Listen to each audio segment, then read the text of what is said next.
Siku zote wanaoichezea dini ni watu ambao hawajui thamani yake.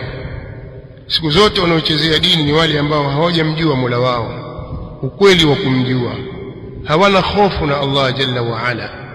Lakini mtu akiwa amesoma ilmu akamjua Allah jalla wa ala na adhama yake na jalali yake subhanahu wa ta'ala, hafanyi mchezo katika dini yake, kwa sababu anakuwa ana al-khashya, ana khauf, anamuogopa Allah jalla wa ala, na anapoishi anaishi kwa matarajio ya kheri kutoka kwa Mola wake, akijua kwamba mimi nikitenda wema nitalipwa wema na Allah jalla wa ala na nitakuwa na kheri na baraka katika maisha yangu. Kwa hiyo hana maskhara katika jambo la dini yake. Lakini mwanamke au mama asiyejua hilo, yeye hajali lolote linalofanyika katika nyumba yake, yeye hajali. Nyumba itapiga miziki, yeye hajali.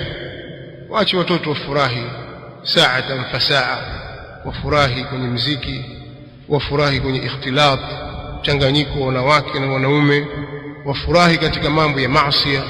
Mara utasikia kuna birthday, mara sijui kuna party ya kigani sijui huko, kwa sababu hawana hofu.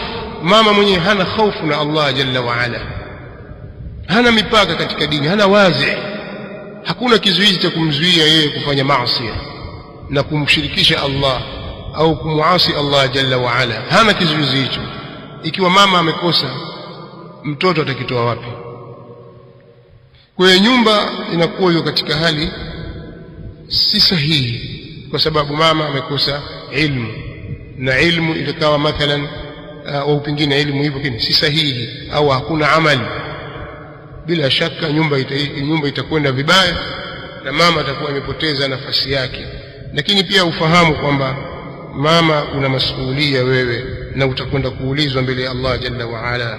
Wal mar'atu ra'iyatun fi baiti zawjiha wa hiya mas'ulatun. Mtume sallallahu alayhi wa alihi wasallam anasema wal mar'atu ra'iyatun fi baiti zawjiha, na mwanamke naye ni msimamizi, ni mchungaji, na yeye ataulizwa kuhusu wale katika nyumba ya mume wake, na yeye ataulizwa kuhusu kile alichokisimamia na kukichunga. Kile ulichopewa dhamana ya wewe kukiangalia utaulizwa, sababu kullukum ra'in wa kullukum mas'ulun an ra'iyatihi.